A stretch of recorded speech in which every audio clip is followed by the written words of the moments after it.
Welcome to the Books on Air podcast.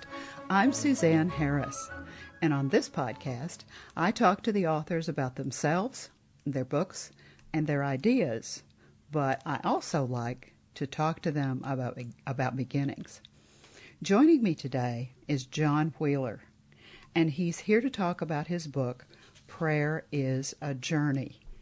Now, John is an author, a lawyer, a marriage counselor, and a modern mystic. He's made a lifetime of studying God through intense prayer and purgation.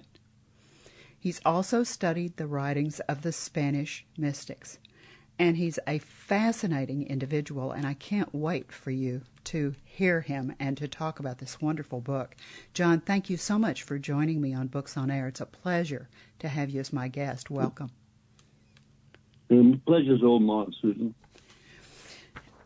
You know, I said I like to talk about beginnings, and I'm always curious. Your background is amazing. You have done so many things, and you have, I was just astonished when you and I started talking before we started recording at all the different things that you've done.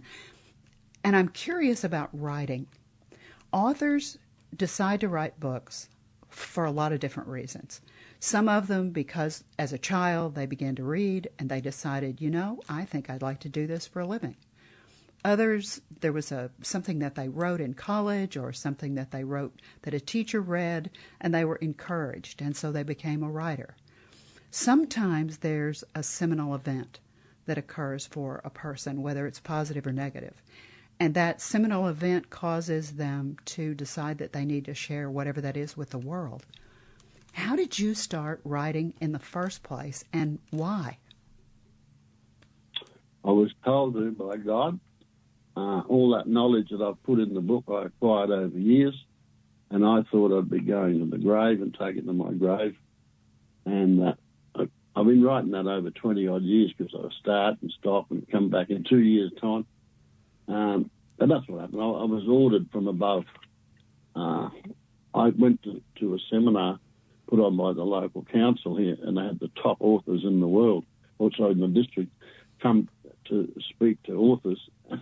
After listening to them, I decided I shouldn't be an author because lawyers are into flowery language, and they said that's an absolute no-no. So anyway, I'm writing another book on my life experiences, which is something else as well. But this is my one and only book on religion. I have no more to say than the people can understand these things if they want to. I'll tell them about my journey of prayer, and in the other book, my life story, you can get the experiences that I've had. I've had some experiences with God, helping me in different things. But that's all. I was ordered to do it, for myself. I couldn't care less.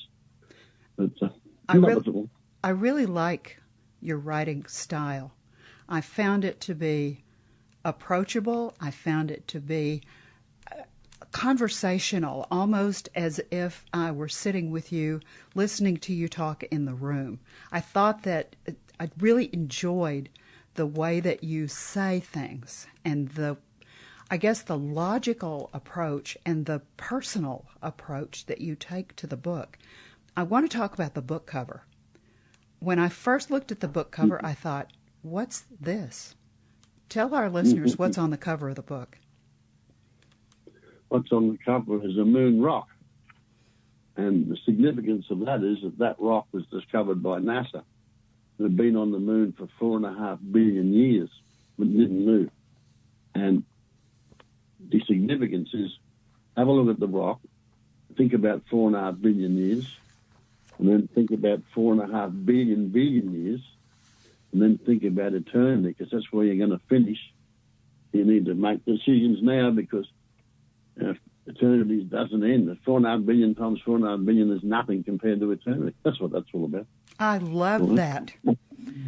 And you use that in the introduction. That's one of the first things when I opened the book. I saw the picture of the moon rock again, and I thought, okay, he's going to tell me what this is. And when I started to read that, I thought, wow, I love that. That's right. Yeah, as an opener. I thought that was just terrific.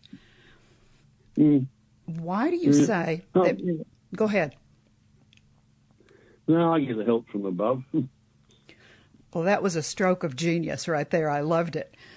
Why do you call prayer a journey? That's a strange thing. When you write a book, you've got to think of a name. I've given that book to a lot of people, and everyone's got a different name. And what happened with me, I made that Casillo, which is the renewal thing in the church. And after about 2 weeks, I started praying. And nothing happened for about 2 weeks. And then all of a sudden, I took off. And it was like a magic carpet ride. And it went on for years and years and years. And it was a journey. It was a journey sitting on a magic carpet, and I was being driven along. So that's why it's a journey.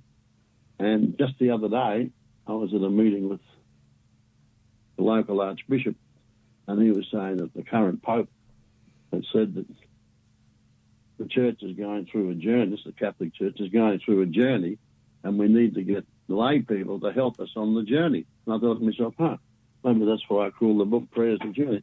But that's all. It's just a journey that I was on, where I started as a tyro, and where I finished up as a mystic. So, and it's all, I tell the people how to do it. There's no reason why anyone that's listening cannot do it. But you have to pray, If you don't pray, nothing happens. That's all. That's all. And I've given all the things I did, all the things that I did to pray. The religious things I was in, religious meetings. I'm the foundation president of the Big Brothers, Big Sisters in Australia, and I ran that for about 15 years. So I've done a lot of other things as well. Anyway, that's all. That's where it come from. And it's a journey. It was like getting on Aladdin's magic carpet. That's all. As I looked through the table of contents, there's a short excerpt on Amazon that people can read. It's the introduction and the explanation of the book, Prayer is a Journey. But as I looked through the table of contents, I found some of the chapters intriguing, and I was curious about them. And one that jumped out was some myths that I was taught. What did you include in that chapter? Well, as I said, when I was 10 years of age, and they were telling me about all the Old Testament parables, I said, these are not correct. And I've included in there all the things, the myths that I've uncovered, such as I started, Adam and Eve never existed. Adam is the first man, and Eve is the first woman in a person's soul, because we are made in the likeness and image of God. We look like God and don't look like a Martian. And we're made in his image. In other words, we have his spirit. So that's where we all start. And then we all find a way to sin, and we lose that. The Garden of Eden is a little bit more complicated. That's what I call the stage. That's the part of your life before you achieve what's called core freedom. And there's an American professor at the university who's written a lengthy dissertation on core freedom. And people can look it up, core freedom, but we don't get core freedom until we get to a certain age in life. That's all. And then I had to understand, I was top of the class in physics, so I like physics. And when I saw this business about after the flood, God put a bow in the sky so that people could see they would never go and destroy the world again. And I thought to myself, that's nonsense. The rainbow is formed by water being refracted through droplets of light being refracted through droplets of water. So rainbows have been around for years, long before Noah. And then I discovered one of God's tricks, or methods, I shouldn't say tricks. He will say things which are patently silly to the average person to get a message across. And there's one of them. Anyone that understands physics knows that rainbows have been around long before Noah. Secondly, there never was a flood. The flood refers to the time in your life when your soul is cleansed, and then you live in the ark, or we live in the ark, and with all our family, and that's how we live a quiet life in the ark. The ark itself is supposed to be 450 feet long of timber. Well, timber loses its strength at 300 feet, so there's been people in America who built an ark, cost them millions of dollars. They went out to sea, got into a storm that fell to bits, and they all died. So, they're allegories, they're allegories, and you have to spend a lot of time praying, and you have to have a lot of inspiration, a lot of gifts to understand the allegories. How did the ark get across the ocean? They never had any sails. Daimler Benz weren't born yet. Had to get up the Amazon River, which is a very strong river, 3,000 miles long. Had to get up 3,000 miles. Not possible. How did Noah understand? 2 million creatures. And there's some suggestion there was 20 million creatures, but it doesn't matter, even 2. How would he know 2 million creatures to get? Not possible. So it's just not possible. If you use your common sense, you just see it's not possible. So that was all. That's all. I'm just pointing out to people. It turned me off when I first read it when I was 10. It turned me off. This is not right. It's probably turning people off today. That's why I wrote it. I said they're allegorical. Stories are allegorical. Understand them, and then you can get the benefit from them. But that's it. That's it. I thought it was also interesting. It jumped out at me in the very beginning, in the introduction, when you were talking about that people don't really realize what they're doing. That the news is so filled with. Here in the U.S., gun violence is unbelievable. Children are shooting other children. People seem to shoot at people for no reason at all. And in the introduction, you talk about that people honestly don't recognize that they're really doing something that's bad or wrong because they don't understand themselves. Am I saying that correctly? Yes, you're exactly right.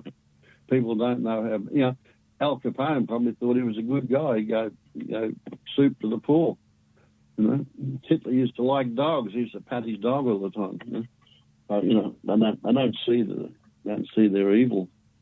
But that's it. No, you're quite right there. That's what it is. The only way you get insight is you must pray to be given insight.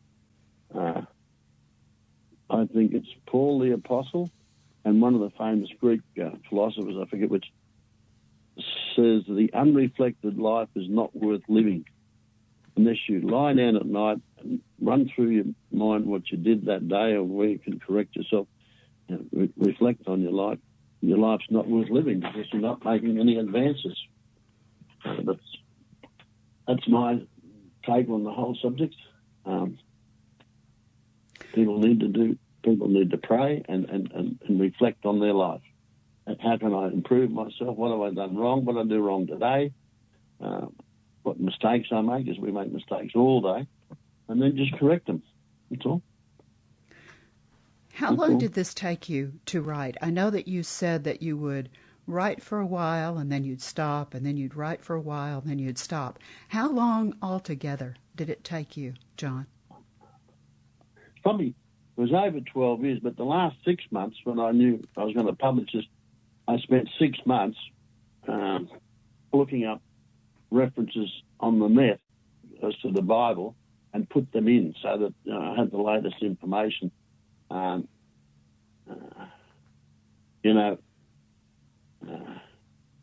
Moses took the Israelites into the desert and they stayed there for 40 years. In Australia, we've got a desert. It runs across the country. It's about 3,000 miles across, and you can't cross it. You go and try, you die.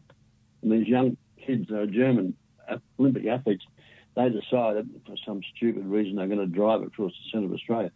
And they got halfway, got a quarter of the way into it, and their car bogged. So now they're complete. The phones didn't work, and they're completely in the bushes, no one around. So they decided they walked back to the nearest town, and it was a 24-hour walk. They never made it.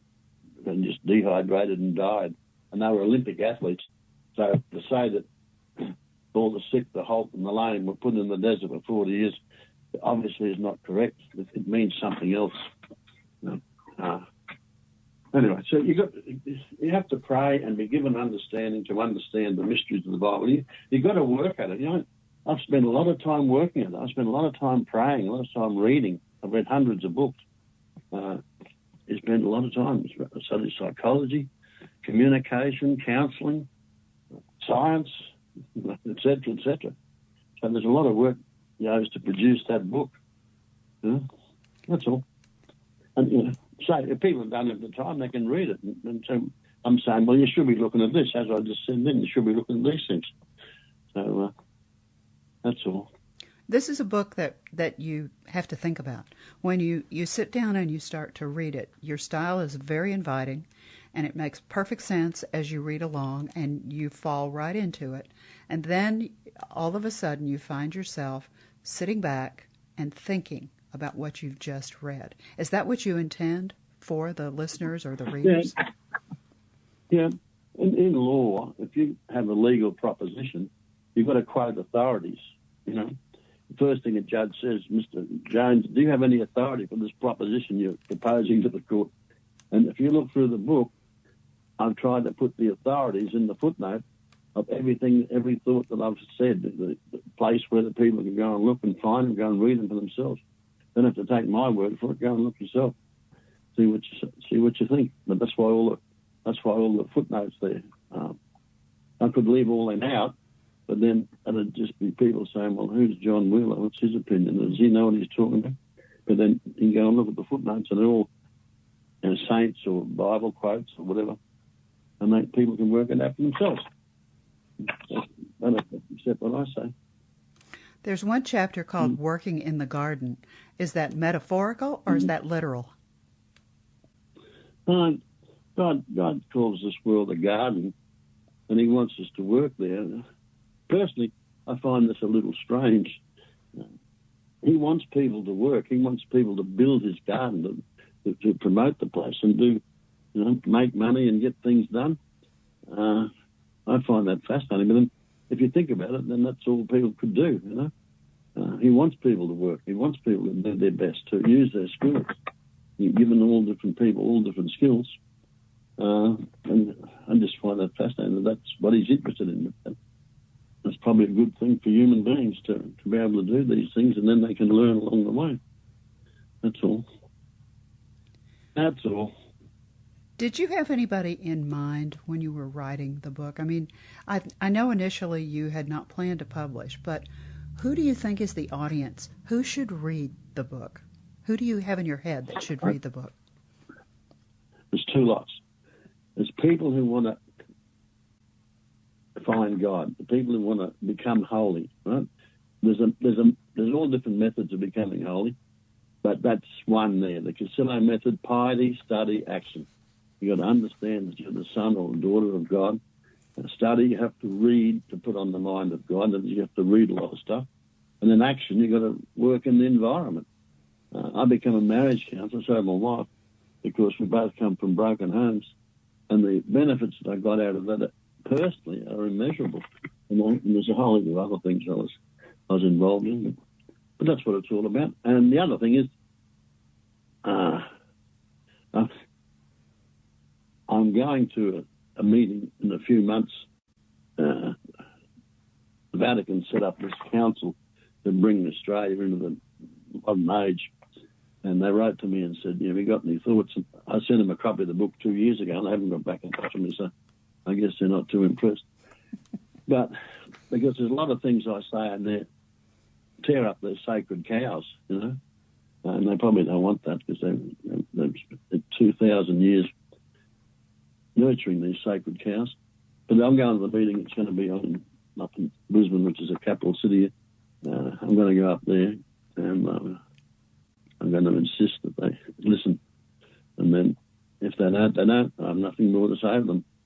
But if they keep going on with this nonsense that we've been going on with for years, and I go through pages and pages of it, the people don't want to listen. People don't want to listen to nonsense. They get this innate thing that tells them that's nonsense. In the same way as I discovered when I was 10, that the things are allegorical. Unless they understand those things, they can't understand. They just walk away. And the churches, I don't know about other churches, but the Catholic Church insists on these medieval interpretations, which just make no sense, and they won't change. You know, that's the second reason I wrote the book. I wrote for people who want to be holy. I've told them how to do it, and told them a way of how to do it. There's not a unique way. And the second thing is for the teachers in the church to read the thing and rip me to bits and see what they think. That's all. Actually, I tell you a strange thing. I was in New York back in the end 80s, and I went to a cathedral there in town. It was a beautiful old church, and it had a restoration project going on.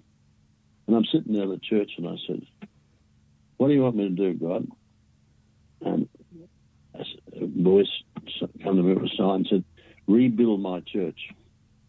So I'm a property developer. I've built a lot of buildings. And I thought, I'll go and get some money, and I'll put the money into the cathedral restoration program. And I did that for years, trying to go and do deals. And then all of a sudden, the penny dropped. It's not rebuild the church itself, but rebuild the structure of the church, which is now becomes the basis of the book. And that's why that's a bit of a revelation to me. I spent a long time trying to do commercial deals to get money to give to the cathedral in New York so they could rebuild their cathedral. And that's not what God was telling me. It's been rebuild the church, People take notice of these things. And so the church can go on instead of going on with the things that don't work. And that's where they're at right now. They don't work. This is a fascinating, provocative book, and I'm sure that our listeners are saying to themselves, where can I find it? So let's tell them. It's on Amazon. When you go to Amazon, here's the title of the book. Prayer is a Journey by John, John, Wheeler, Wheeler. When you go to Amazon and click on the book, it will come up. You'll see the moon rock on the cover. There's a nice excerpt that you can read from the book. You just have to click in the upper right-hand corner where it says Look Inside. Now, John, it's also available in some other places. Let's tell our listeners where else they can find your book. I can go to Balboa Press. It's available there. And there's also a website, which is prayerisajourney.com. They can get the book there. What else will they find on the website? To be perfectly honest, I've never read the website. I've tried to get it to come up, and it won't come up. Oh, so, I got it to come up. I got it to come up. Yep. I looked at it. New website. Yeah, what happens with new websites I've found is sometimes they won't come up initially until after a few days, and then they come up. But then I lost the reference. I couldn't find it. I've got wads and wads of communications about the book, and I've been searching for yonks, and I just got it. I just found it the other day. So I'm gonna read it after speaking to you. I'm gonna go and have a look at it. But it's got the moon rock there, which you like is the rock that was discovered on the moon, which had lain in the one place for 4.5 billion years. Where did you get that photograph? Well, I got the photograph. I've got a photograph in my computer, which I'd got from NASA files. And then Balboa said to me, "That's copyright," and they went and found another one which wasn't copyright. So the one they've got there is not copyright, but the one I was going to use is copyright by NASA. So I probably could have gotten the strike. But it's only just a moon rock. It's just a question of a rock. You go and get one down the beach, put it there, and say this come from the moon. But that's what it's only to bring people's attention to the fact 4.5 billion years is a long time, and then 4.5 times 4.5 billion years is a long time, and then infinity is frightening. But if you want to take the risk on infinity, you're more brave than me, I'll tell you. Well, I've looked at your website, And I think it's really nice. You'll like it. There's a little author page on the website. You can get the book on the website. There is information. There are all kinds of things there, so people should go and check it out because it's very well done. I'm sorry you haven't been able to get it come up, but I did. I'm glad that I went. We'll do it now. Now, John, We'll do it now. I always like, our time is almost up, and I always like for an author to have last words about their work because it's your work. When our listeners become readers and they pick up a copy of Prayer is a Journey and they sit down, now this is not a book in my mind that I'm going to just sit down and read cover to cover. This is a book in my mind that I'm going to sit down and I'm going to start to read. It will pull me in, and all of a sudden I will sit back and I will start to digest and think about what you wrote. What do you want me, as a reader, to take away from the book? What's your bottom line for me as a reader? The important thing, Suzanne, is that it is God's will that you be holy. It's in the Bible, that exact statement's there. It's God's will that you be holy. To be holy, there's all that my methods there are how to be holy. And it's not just you just go and have a cup of coffee and say, today I'm going to be holy. You have to work at it. You have to pray, you have to study, you have to work in the environment, and they're all the things. And it's meant to be a thought-provoking book. It's meant for people to read, to study, if you like, and acquire the knowledge. You know, I've read many hundreds of books, so it's not just this book. But I'm just trying to give people the method of doing it, you know.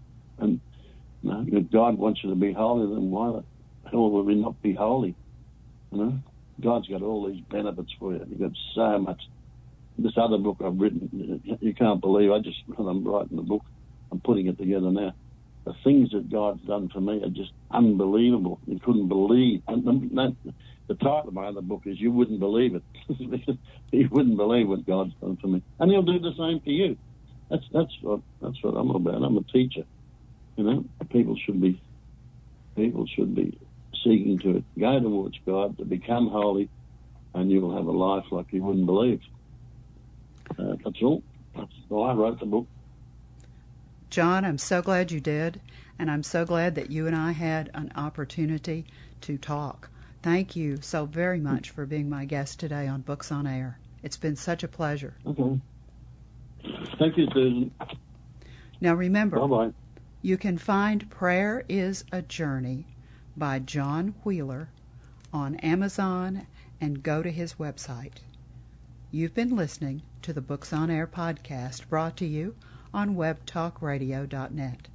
You can also hear this podcast on Spotify, iHeartRadio, Stitcher, and Apple Podcasts.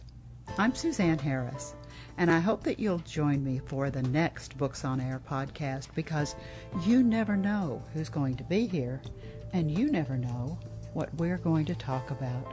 Thank you so very much for listening.